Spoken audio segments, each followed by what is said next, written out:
السلام عليكم ورحمة الله وبركاته. طبعا في أول حلقة بودكاست إن شاء الله تكون سلسلة ناجحة.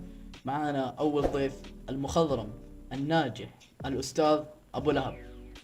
السلام عليكم. عرفنا عن نفسك. طبعا معكم أبو لهب ومقبل على الزواج. يا ساتر، ما هو سبب تسميتك بهذا الاسم الملقب أبو لهب؟ يا طويل العمر، هذا الاسم حق قبيلتي والنعم فيها ومعلك زود مقدمة. نعم، إيش هي القبيلة؟ القبيلة اسمها اللهيبي. أبو لهب، حكينا عن بداياتك. بداية أنا لسه في البدايات، الله يهديك. بداية إيش؟ لوين تبغى توصل يعني؟ أنا ببغى أوصل للشانزليزيه. ما شاء الله تبارك الله، أنت غض أمنا لك مقطعين في الشاذلة ذي. إيه نعم. ما شاء الله تبارك الله. ليش؟ ما هو السبب؟ السبب أن أهلي هناك ومغترب عنهم لمدة 2 سنين. هل عندك، سمعنا ان يقولون ان عندك بزنس خاص فيك، هل هذا الكلام صحيح؟ بزنسات، مو بزنس واحد. بزنسات؟ اي نعم. كيف عندك بزنس ما تعرف عربي؟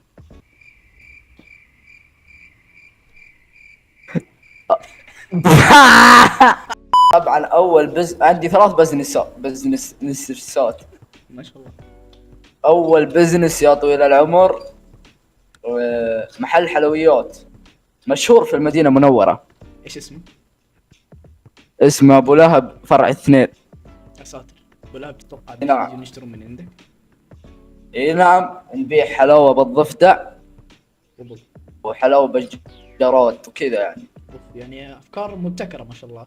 اي نعم، هذا اصلا سبب النجاح، البيع جدا. من واحد من اسباب نجاح. والمحل الثاني طبعا حلاق، هل هذا صحيح؟ حلاق فلسطيني باهر جدا، ما شاء الله. وادعوا لأهلنا في فلسطين. الله عليك. هو البزنس الثالث تفضل.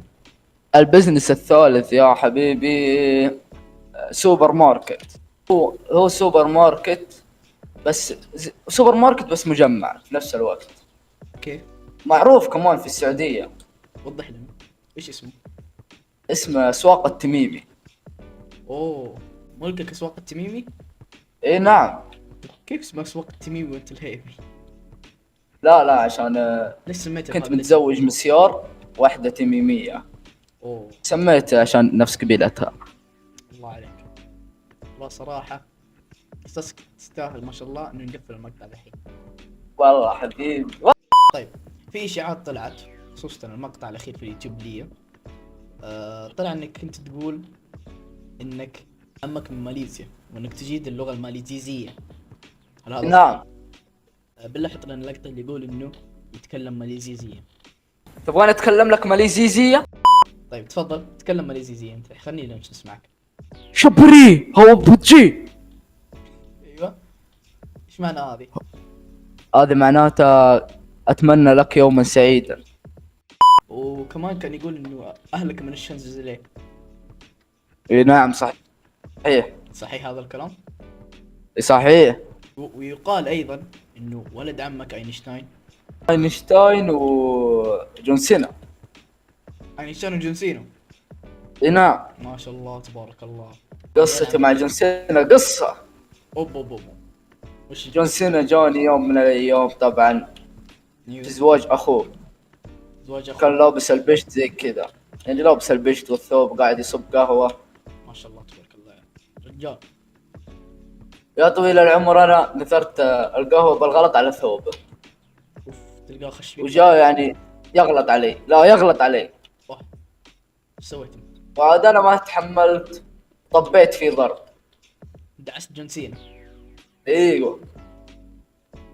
ما شاء الله تبارك الله. وجاء مين؟ جاء اينشتاين ومعاه تفاحة بيضربني فيها.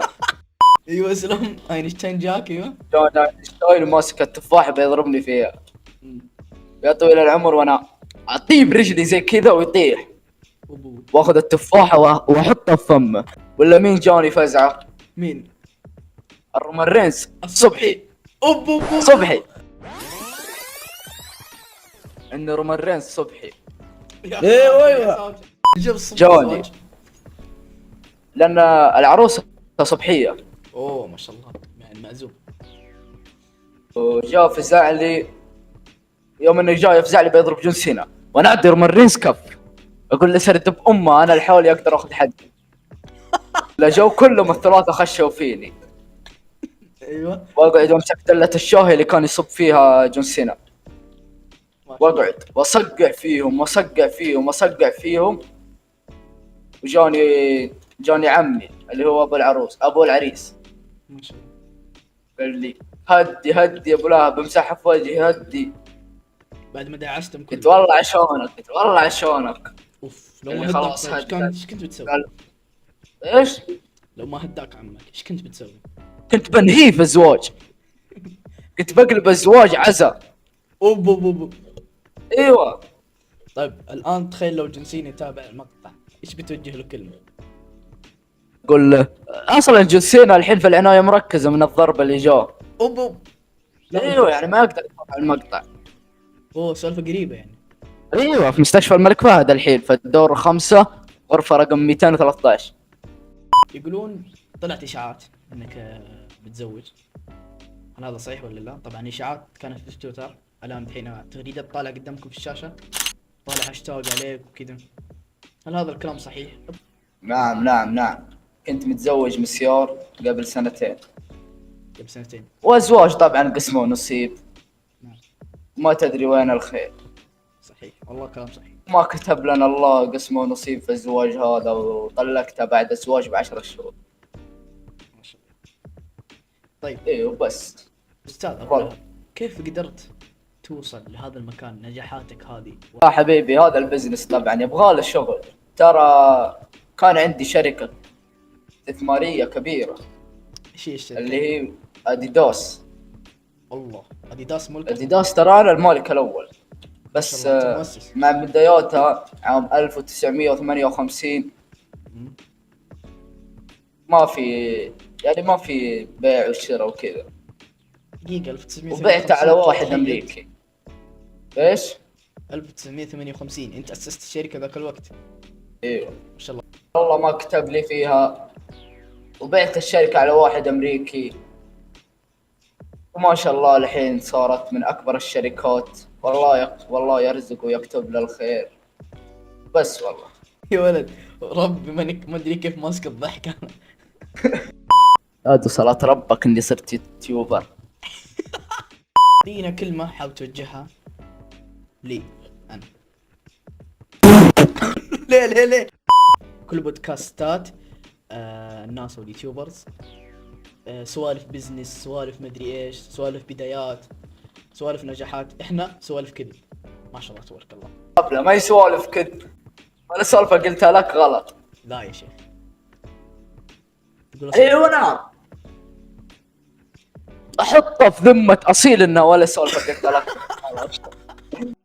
بما ان هنا وصلنا لنهاية حلقتنا اليوم، الحلقة الجميلة الممتعة. اذا عجبتكم السلسلة طبعا علمونا عشان نسوي حلقات ثانية مع ضيوف جدد. طيب اعطينا كلمة يا استاذ ابو لهب حاب تختم فيها المقطع. صلوا على النبي وسيو.